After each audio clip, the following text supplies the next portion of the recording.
Rai Suryo dan tokoh lainnya mendatangi Fakultas Kehutanan Universitas Gadjah Mada, UGM, pada pekan lalu dan mempertanyakan keaslian ijazah Presiden ke-7 RI Joko Widodo, Jokowi.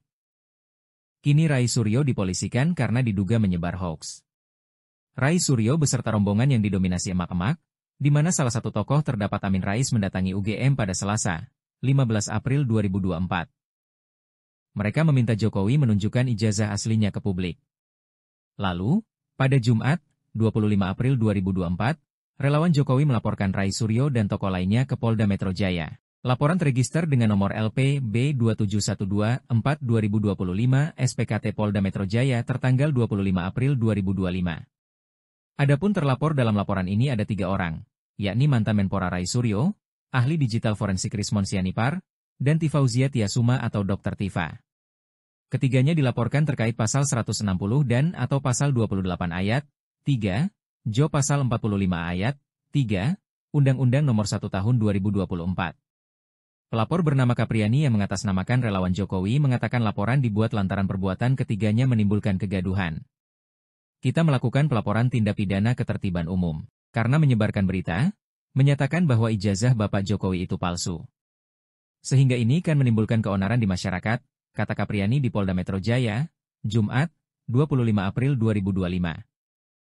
Rai Suryo merasa lucu dilaporkan ke polisi oleh relawan Presiden ke-7 RI Joko Widodo, Jokowi, terkait tudingan ijazah palsu.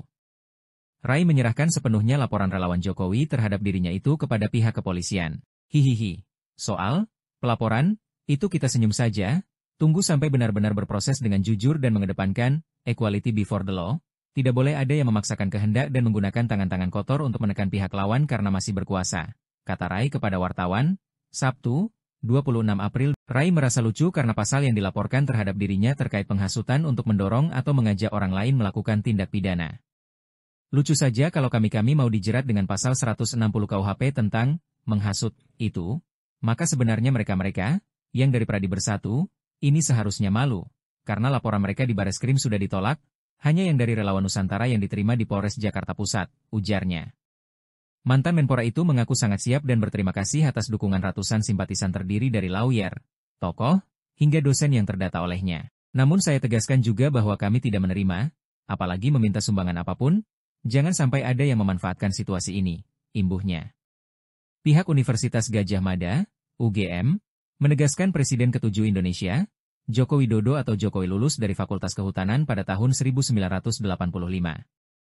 Adapun terkait ijazahnya, ada pada Jokowi.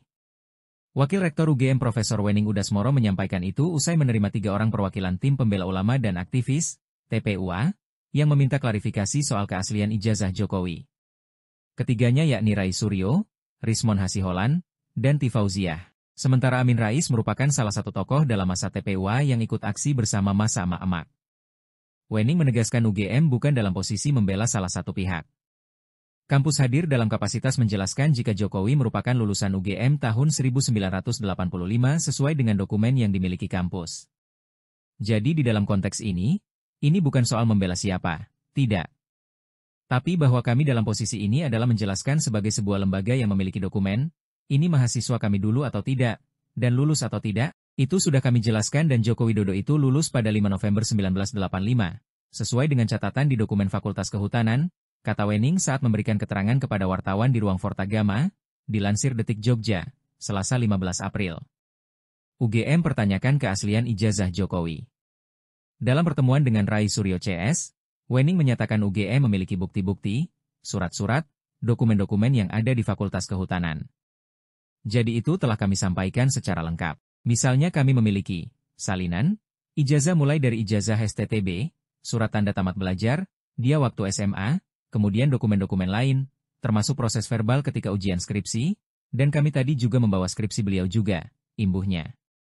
UGM juga siap untuk menunjukkan dokumen yang dibutuhkan secara gamblang. Dokumen itu, lanjut Wening, bisa dibuka ketika ada perintah pengadilan. Tidak semua orang bisa datang dan melihat semua ya. Nah nanti kami persilakan apabila nanti kemudian ada proses pengadilan atau apapun, UGM siap misalnya sebagai saksi ya.